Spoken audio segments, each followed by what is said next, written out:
Aleluia, barabachai, andalari gloricamas. Obrigado, Senhor. Obrigado pela oportunidade que nós temos de estarmos em Tua presença. Receba, Senhor. Receba esse louvor que foi oferecido, que foi ofertado a Ti de todo o coração, Pai. A Tua igreja te ama, Pai. A Tua igreja reconhece o Teu senhorio. A Tua igreja, a nossa igreja, eu, Senhor bendito, nós que somos a Tua igreja, reconhecemos que o Senhor é o único. Em nome do Senhor Jesus, venha abençoar-nos, ó Deus Santo e Todo-Poderoso, em nome do Senhor Jesus Cristo, Teu Filho. Amém e amém, Jesus. Boa noite, irmãos. Paz seja com todos. Aleluia e amém. Tudo bem com vocês? Estão sentindo a presença de Deus? Não fala só por falar. Fala de coração. Eu tô, porque Deus é real nesse lugar. Vocês estão sentindo? Tem uma pessoa muito abençoada e especial do seu lado. Você já viu? Ah, pastor, essa aqui é minha esposa. Que é mais especial do que isso? Ah, esse aqui é o seu marido. Opa, o seu marido. Que é mais especial que ele. Minha filha, meu filho, meu vizinho. Que é mais especial do que isso? Nós somos especiais ao Senhor nosso Deus. Amém, amados? Glória a Deus, aleluia, louvado seja o Senhor. Antes de sentar, abra sua Bíblia comigo. Lá no livro de... Glória a Deus. 1 Reis.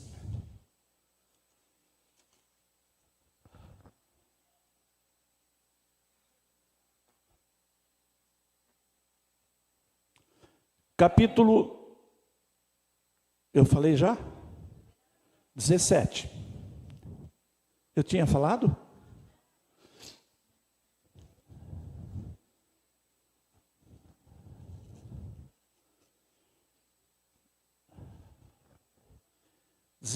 Diz assim: Então Elias, o tesbita, dos moradores de Gileade, disse ao rei Acabe: Vive o Senhor. Esse Senhor não é o rei. Vive o Senhor. Ele estava se referindo a Deus. Deus de Israel, perante cuja face estou. Nesses anos, nem orvalho, nem chuva haverá segundo a minha palavra. Amém? Pode sentar. Hoje pela manhã, eu falei aos irmãos que à noite eu estaria pregando sobre essa situação de Elias. Elias, um grande homem de Deus, uma pessoa tremendamente abençoada, que ele causou alguns problemas para o rei Acabe. É interessante, irmãos, que no próximo capítulo 18 você vai encontrar que Acabe encontra-se com Elias de novo e fala assim para ele, falou: Elias, você é o perturbador de Israel? Elias fala: eu? Neca de Catipiriba, como é que fala? Catibiriba? Neca de Catipiriba, eu não. Perturbador de Israel é o Senhor, é você. Nesse tempo, irmãos, nenhum rei, era muito difícil os reis, não vou generalizar, era muito difícil os reis gostarem dos profetas.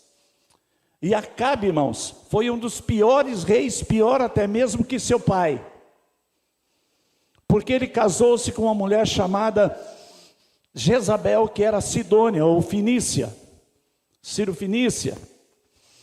E essa mulher era muito perturbada. Quando ela casou-se, olha bem, irmãos, Acabe já era um problema.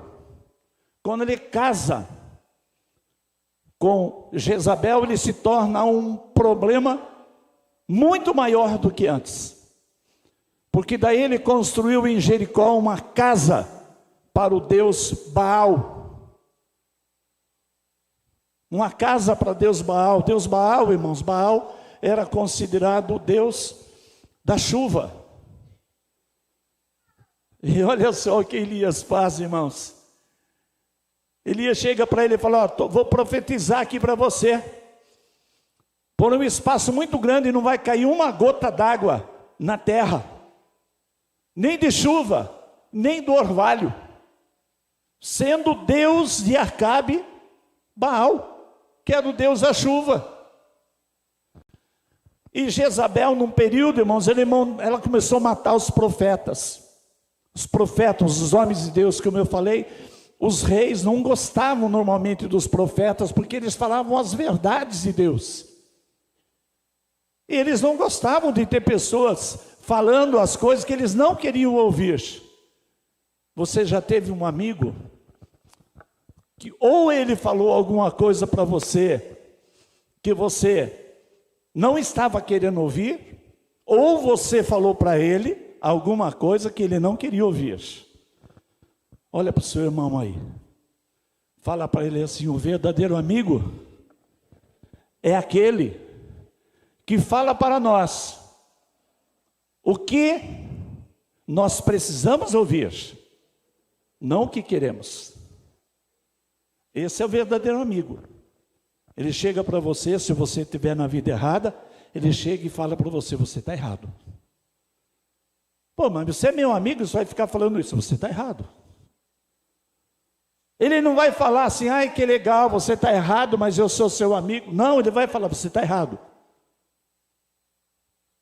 Tem até um tema aí, de um ano, 2006, acho que da Legião da Boa Vontade, que o tema era: se você tem um amigo que usa droga, e você não fala nada para ele mudar de vida, que droga de amigo você é. Acho que foi 2004, 2005. Então, olha bem, irmãos, Elias arrumou um problema com Acabe. Esse período de seca foi um período de estiagem, irmãos, de aproximadamente 3 anos e meio. Não chovia. E Deus fala para ele assim: você vai lá e fala para Acabe o que eu estou mandando você falar. Depois você some, você vai se esconder, vai lá e acha uma caverna, e eu vou mandar para você carne fresca e água também. Só que essa carne seria provido para Elias pelos corvos. E eu quero fazer uma observação aqui, irmãos. Quando a gente fala de corvo, a gente lembra de carniça, não é? Mas quem é que diz que corvo só come carniça? Corvo também é exigente, viu, irmãos? Gosta de comer carne fresca. Ele percebe um animal doente ou morto logo quando morre. E Elias foi sustentado por corvos, mas com carne fresca. E também pode ser, irmãos, que essa situação seja uma figura de linguagem, mas que Elias foi sustentado, foi.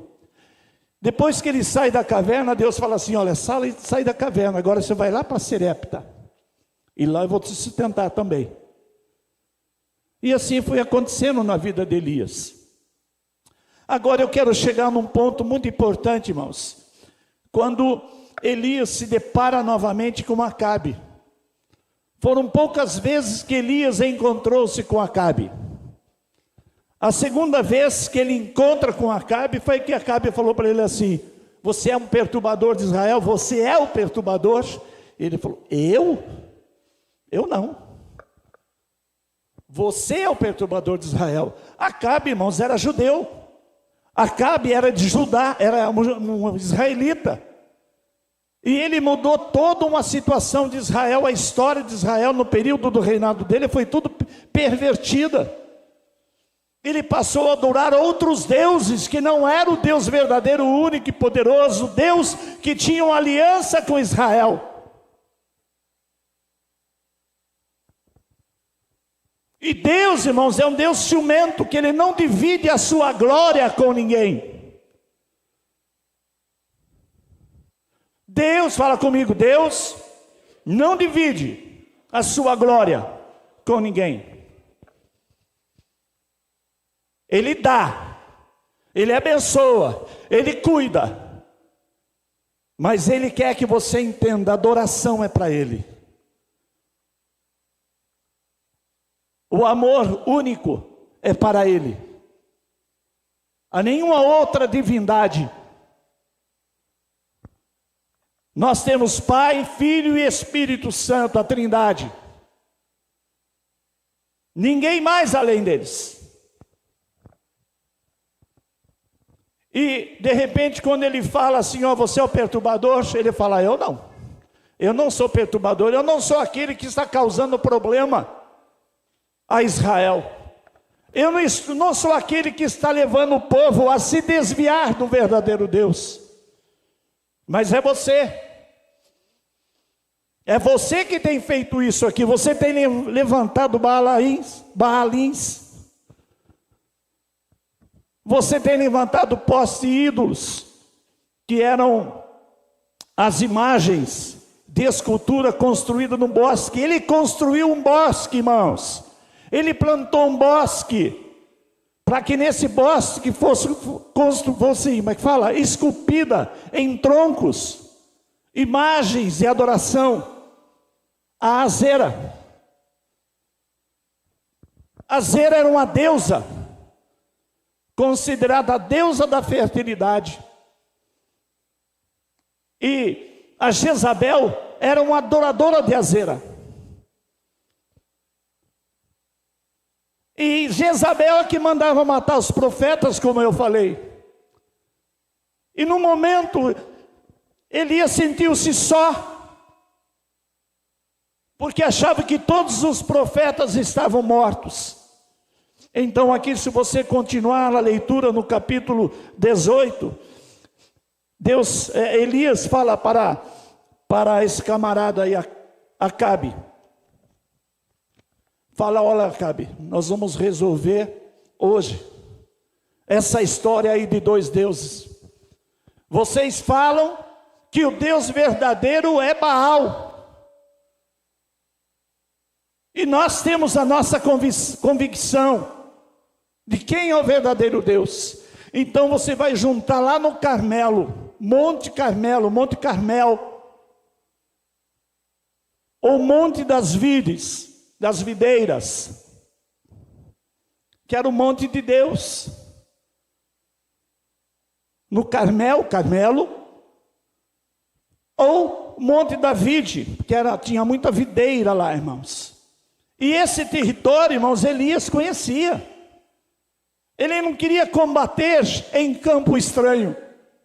E ele leva então, ele fala assim, olha, você leva para lá todos os seus profetas. Leva lá os profetas de Baal. Leva para lá os profetas dos postes ídolos, isto é, os profetas de Azera. Esses profetas, esses postes ídolos, irmãos. Olha a perversão de um homem. A perversão desse homem era tão grande, irmãos, que as estátuas que foram esculpidas nos troncos tinham o formato de um órgão masculino. Trocando em miúdo, preciso falar? Era o formato de um pênis. E ela era tida como a deusa da fertilidade. Por isso que foi esparramado por aquele lugar esses postes ídolos. Tinha por um lado, irmãos, Baal, que era o deus da chuva, era o Deus que fazia acontecer. E até algumas pessoas supunham, a história diz isso, que quando matavam a Baal chovia. É interessante isso daí. Só que não matava o homem, então quantos deuses Baal tinha? E tínhamos Azera, o Azera.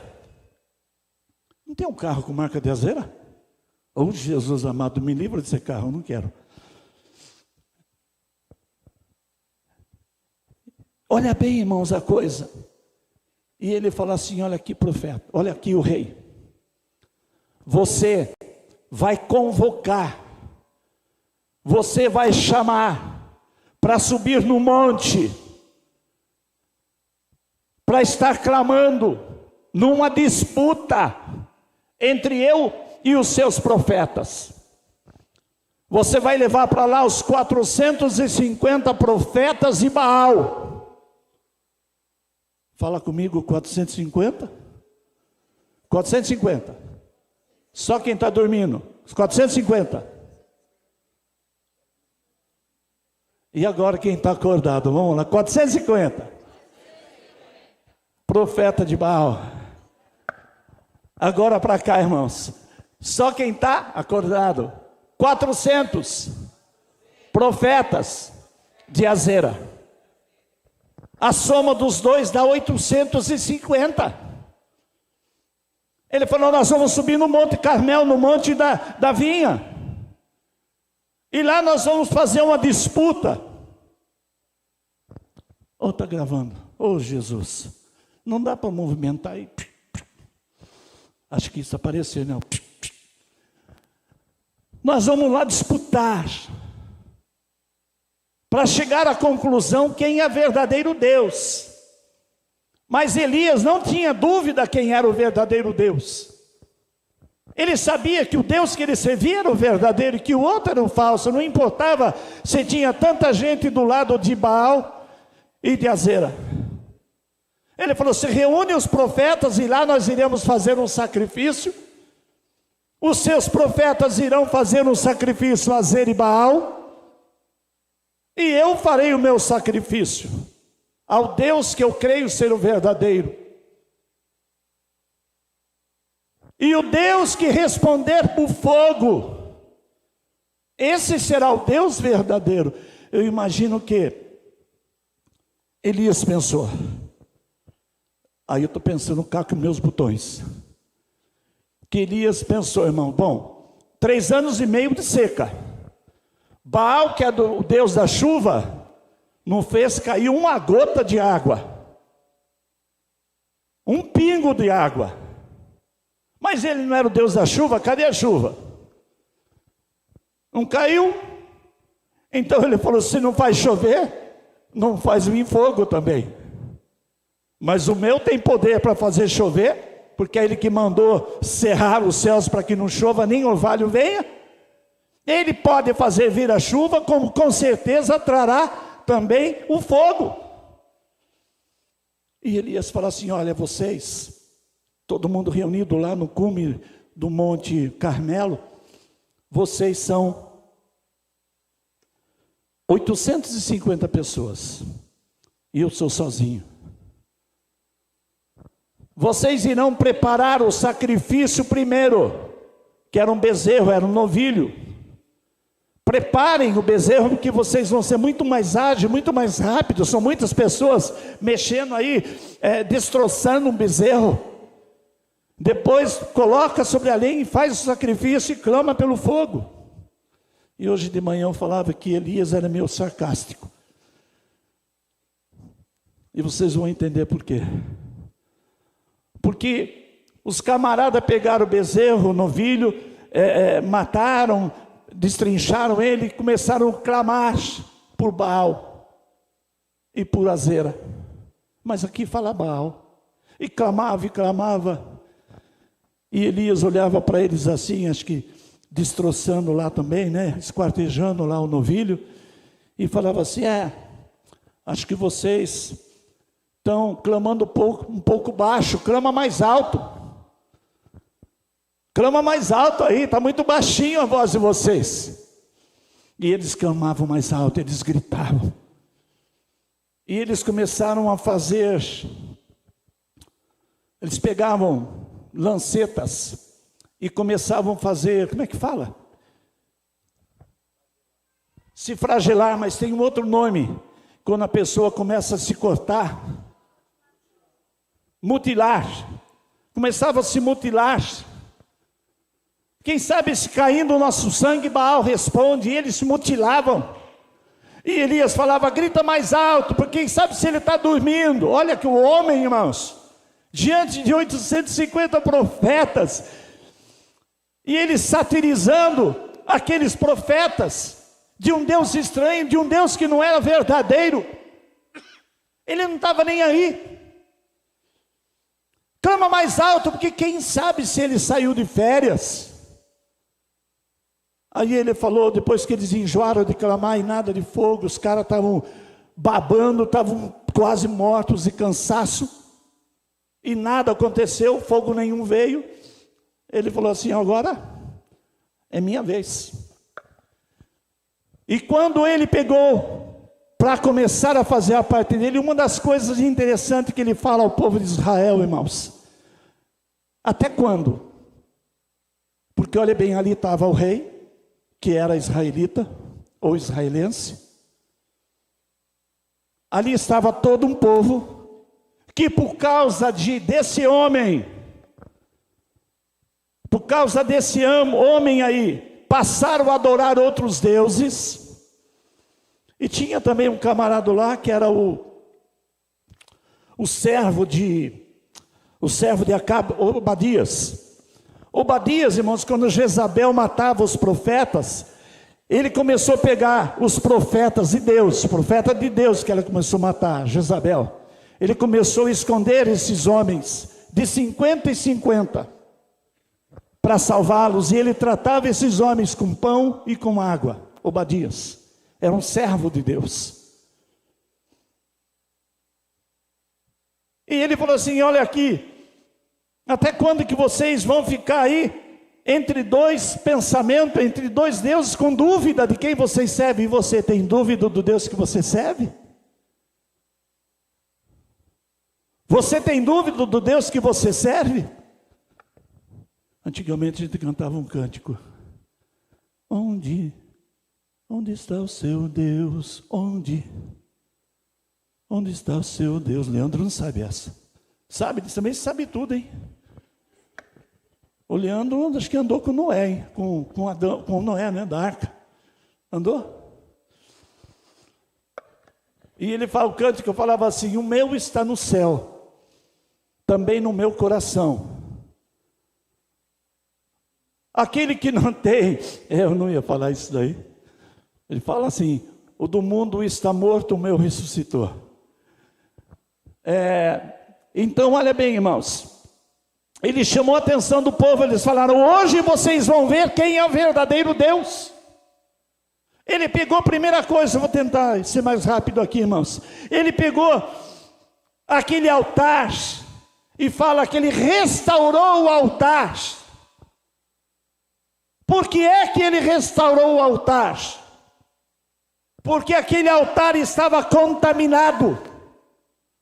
Porque era o mesmo altar que os profetas de Baal e Azera tentaram sacrificar, quer dizer, sacrificar o animal, tentaram invocar para que respondesse com fogo. Baal respondesse com fogo, era o mesmo altar. Então eu creio que ele destruiu tudo aquilo lá, pegou novas pedras, 12 pedras, e nós vamos entender por que 12 pedras. Pegou 12 pedras e fez o altar, restaurou o altar, consertou o altar, tirou a contaminação de deuses estranhos, que não respondeu, que não fez nada. Eu acho que os caras falavam, ô Baal, responde aqui, estou passando um mico. Estou pagando um mico aqui na frente desse povo todo. E tinha uma multidão muito grande lá no Carmelo, irmãos. Nós servimos a você, Baal, manda fogo. Nada. Aí ele restaura o altar. Deixa eu voltar no ponto que eu estava. Ele faz o altar com 12 pedras, monta o altar. Ele faz um buraco,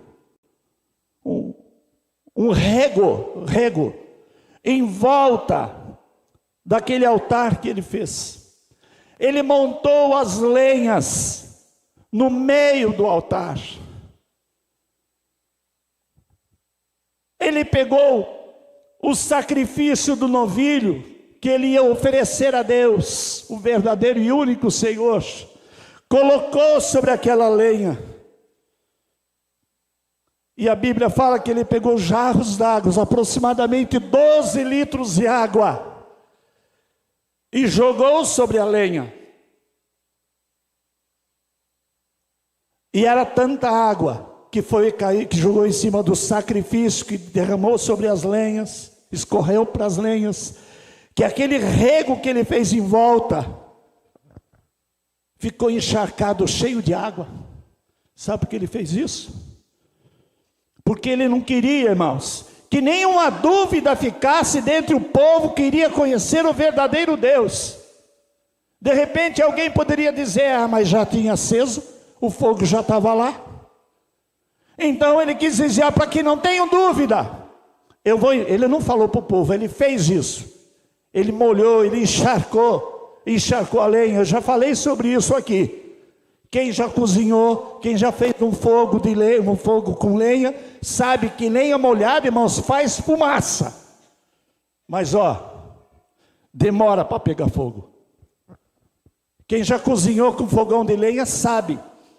Geralmente, minha casa dos meus pais tinha um fogão de lenha.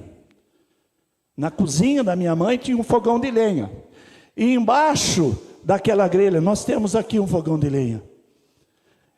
E embaixo daquele fogão de lenha tinha uma abertura em semicírculo que colocava lenha ali embaixo. E a lenha ia no fogão. Mas a lenha de baixo, conforme esquentava em cima, secava de baixo. Quando tirava a lenha dali, colocava no fogão, pronto, irmãos. Se abusasse, não precisava nem pôr fogo. E ele fez isso para que não ficasse dúvida. Para que os profetas de Baal não viessem colocar dúvida no coração. Então, quero falar uma coisa para você agora. Aquele rego simbolizava a separação do povo de Deus daqueles que não eram de Deus.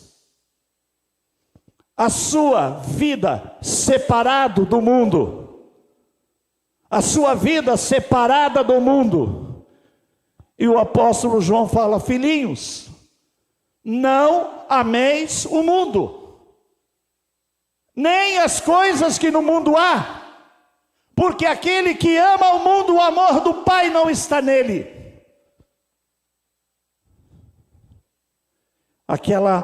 Aquele rego simbolizava então a separação que deveria existir, deve existir entre nós e o mundo. Aquela água simboliza Jesus, fonte de água viva.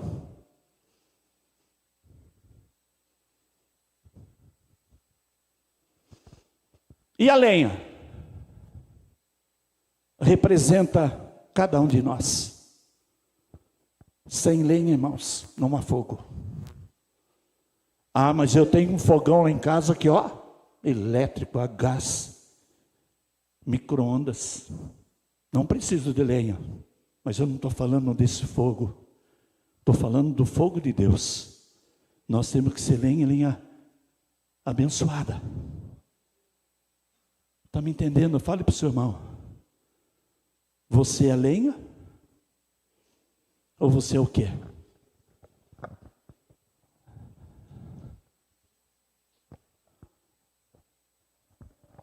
Aquele rego em volta significava o quê? Separação. A água, Jesus. A lenha nos representa. E as pedras? E as pedras? Oi?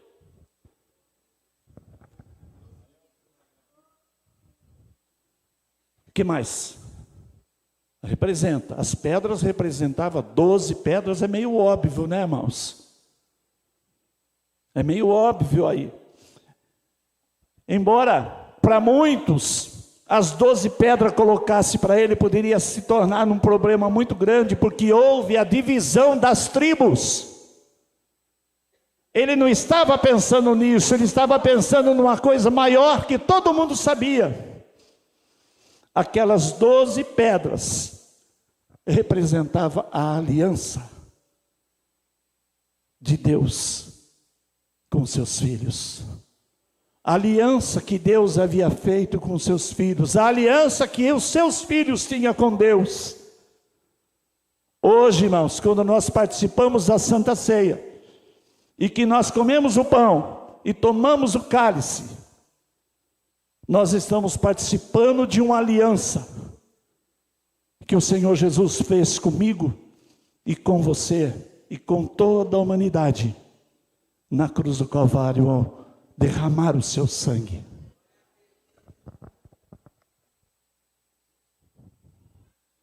Tem outro canto que falava, né? Jesus é a aliança. Jesus é a aliança entre você e eu. É isso? Jesus. Nós temos uma aliança. Aquelas pedras simbolizavam, representavam a aliança do Deus Todo-Poderoso com seus filhos. E a palavra de Deus nos fala que eu faço contigo uma aliança. E essa aliança, irmãos, que Deus fez com a humanidade. Quer ver uma outra aliança que Deus fez? Quando você olha para o céu, num tempo de chuva, ou que parou de chover e começa a sair o sol, você vê a coisa mais linda que é um arco-íris. Parece que ele está lá em São Paulo. Parece que ele está lá em São Paulo e vai a outra ponta lá para Campinas. Vem para cá, para Campinas. Aquela coisa mais linda, quando você olha para aquilo, representa uma aliança que Deus fez com a humanidade, de nunca mais destruir a terra pelas águas do dilúvio. E o fogo? Elias não pulou, não gritou, não se lançou no chão e começou a rolar que nem jogador, quando alguém encosta nele, parece que quebraram a perna do cara, que ele dá uns 4, 5 cambotes. De repente, chega alguém, joga uma aguinha nele, um gelol nele, ele levanta e nem mancando ele sai, irmãos. Elias não fez isso. Elias só falou para Deus: Deus, está vendo toda essa multidão? Hoje eles irão conhecer que só o Senhor é Deus. Lança fogo aqui. E pegou fogo, irmãos. E a palavra de Deus fala que o fogo que veio de Deus lambeu toda aquela água, lambeu todo aquele rego que secou, a lenha secou, o holocausto foi consumido. E Deus respondeu com fogo. E todo mundo ali atônito, assustado pelo que eles tinham visto. E Elias falou assim: esse aí é o verdadeiro Deus. Agora lançai mão dos profetas. Lançai mão dos profetas. Você sabe, irmãos, eu não contei isso para vocês. Jezabel, ela era tão perversa, irmãos, que ela sustentava na sua casa. É como alguns governos que existem por aí. Ela sustentava em sua casa esses profetas de Azera e de Baal. 850 pessoas comendo do bom e do melhor na casa daquela mulher, daquela rainha que matava profeta, que perseguia profeta, que apontava o dedo e mandava matar.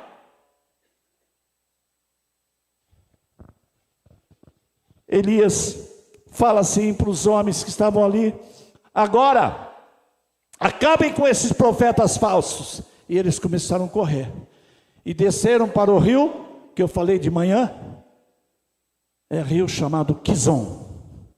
Eu tinha falado o nome errado e fiquei na dúvida, é rio Quizon, o ribeiro de Quizon. E quando eles chegaram lá no ribeiro, irmãos, eles não tinham como atravessar. E ali eles foram mortos, todos os profetas falsos. Ah, pastor, mas que judiação? Judiação do quê? De adoradores do demônio? De pessoas que pervertiam o povo inteiro? Como Elias falou para Acabe: você é perturbador, eu não. Eu continuo servindo ao Deus verdadeiro, mas você desviou o povo, você fez uma casa ao Deus Baal, para que ele fosse adorado, irmãos. Eu não sou perturbador. Depois que tudo aconteceu, que todos os profetas foram mortos, e o problema maior de Acabe com Elias, irmãos, era porque Elias profetizou seca, que não ia chover. Depois que todos os profetas, 850, foram exterminados, Elias chega para Acabe e fala para ele assim: é bom você correr. Eu já estou me adiantando um pouco, porque está vindo chuva. Está vindo chuva aí. E corre, porque ela vai te alcançar antes de você chegar na sua casa. E a chuva veio torrencialmente, irmãos. A chuva caiu, mas só com a liberação do profeta Elias, porque Deus havia falado com ele: profetiza que vai acontecer isso. E eu pergunto a você, meu irmão, como é que está a sua vida de separação das coisas do mundo? Será que, filhinhos, não ameis o mundo, nem as coisas que no mundo há? Tem se tornado uma realidade na sua vida? Será que você tem sido essa pessoa que tem bebido da água da fonte da vida? Será que você tem sido essa lenha que atrai o fogo de Deus? Esse fogo que representa o Espírito Santo de Deus.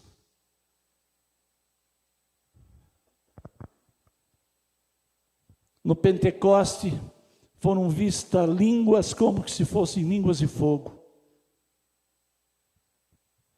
que pousava sobre aquela multidão.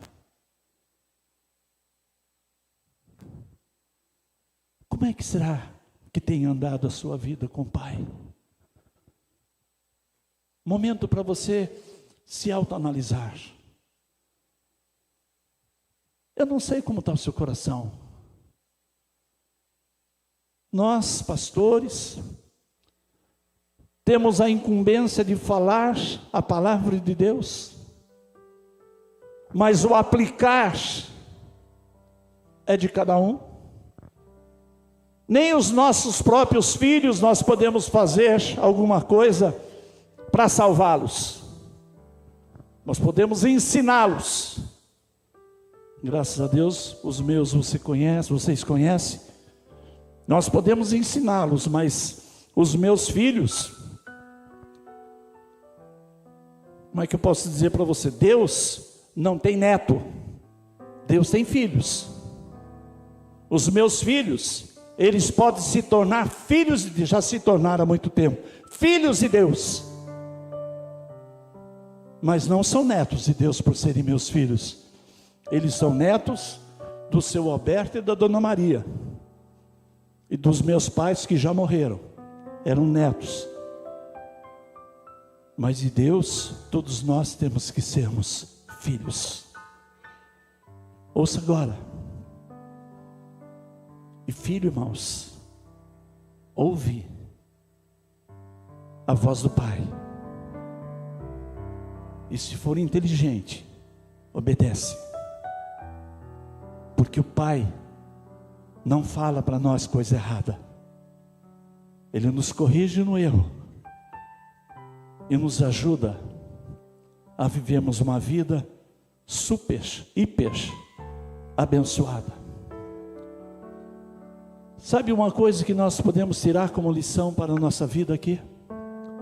Primeira coisa, irmãos, é que Deus ouve as nossas orações. A segunda coisa, irmãos, teve um momento que Elias estava muito deprimido, muito para baixo, desejando a morte. É que para Deus, irmãos, depressão tem solução. Podíamos colocar aqui um monte de coisa, mas eu vou ficar com 3. E a última coisa é que Deus traz a provisão que nós precisamos. Ele falou para Elias: olha aqui, você vai agora fugir daqui, porque Acabe vem atrás de você. E foi, e queria matar Elias. E quando Obadias foi atrás de Elias, Elias falou assim: olha, volta lá para Acabe e fala que eu irei me apresentar a ele. Obadias falou: eu fazer isso daí, eu não quero morrer. Eu sou servo de Deus e você sabe o que eu fiz com os profetas do Senhor. Eu os escondi para que Jezabel não colocasse a mão sobre eles. Mas se eu for lá e falar para o rei que você vai se apresentar e o Espírito de Deus te tirar daqui para outro lugar, eu vou ficar na pior, ele vai me matar. Elias falou: diga para ele que eu vou me apresentar, amanhã eu vou estar lá.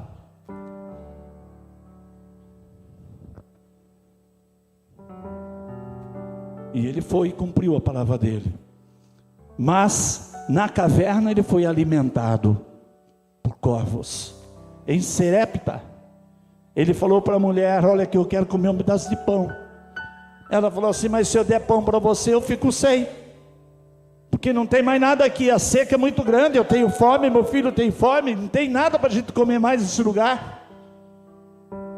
E Elias falou: olha, você vai comer, mas primeiro, parece que ele estava sendo egoísta, não é? Mas primeiro você vai fazer para mim. E ela viu nele o homem de Deus que ele era, e falou: certamente você não vai morrer.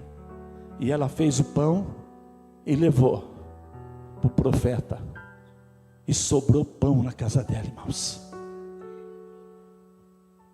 Davi, salmista, falava o seguinte, irmãos: jamais eu vi o justo mendigar o pão. Fui criança, eu cresci, desenvolvi a minha mocidade e agora eu sou velho, mas eu jamais vi o justo e a sua descendência mendigar o pão. Deus ama você, e Ele quer o melhor para a sua vida. Deus quer dar para você, irmãos, aquilo que você está correndo atrás há muitos anos, mas você não tem conquistado, porque você tem feito de forma errada. Coloca o Senhor como pivô, como centro da sua vida. Coloca Jesus como Salvador único a você. E eu quero fazer uma pergunta para você que está aqui nessa noite. Por um acaso, temos alguém aqui que ainda não se batizou, não desceu as águas do batismo, não entregou a sua vida para Jesus? Tem alguém? Levante a sua mão e gostaria de fazer isso, que gostaria de convidar Jesus para ser o Senhor da sua vida. Jesus só entra em seu coração se você quiser, se você pedir. Ele não tem a carteirinha, irmãos. Hoje já nem existe mais isso daí. Carteirinha de bicão. Quem já ouviu falar na carteirinha de bicão? Carteirinha de sapo. A carteirinha de sapo, irmão, se colocava a sua fotografia ali, e atrás dela estava escrito assim: o portador desta identidade tem direito a entrar em festas sem ser convidado, em bailes sem ser convidados, em brigas sem ser convidado. Mas o Senhor não tem essa carteirinha. Ele não dá a ninguém essa carteirinha. Ele fala assim, ó: eis que eu estou à porta, aí bato. Ele é educado, ele não força a porta, ele não bate o pé na porta para abrir. Eis que eu estou à porta, aí bato.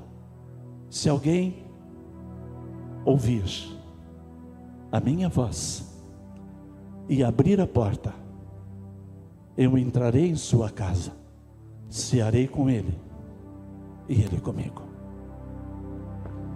Então, se você está aqui nessa noite e não aceitou Jesus e ainda não se batizou, faça isso rápido. Ah, não chegou a minha hora. Você que pensa. A sua hora chegou no momento que Jesus morreu na cruz do Calvário, 2000 anos atrás. Ali ele estava preparando certinho a sua hora. Mas ele não vai decidir por você. Ele te dá liberdade de escolha. Ele te dá o livre arbítrio. Se você ouvir a voz dele, então você vai participar da mesa do Senhor. Jonathan tinha um filho. Esse filho se chamava, como é que chamava? Mefibosete. Mefibosete era uma pessoa deficiente. Quando Jonathan é morre. Jonathan, antes de morrer, tinha feito uma aliança com Davi. Você cuida dos meus filhos, se eu morrer, eu cuido dos seus, se você morrer. Davi falou, tá ok. Eles eram muito amigos. Quando Jonathan morre, Davi pergunta ao servo de Jonatas: tem alguém vivo na casa de Jonathan? O servo dele fala: tem, Mefibosete. Davi fala: vai buscá-lo, porque a partir de hoje ele vai comer na mesa do rei.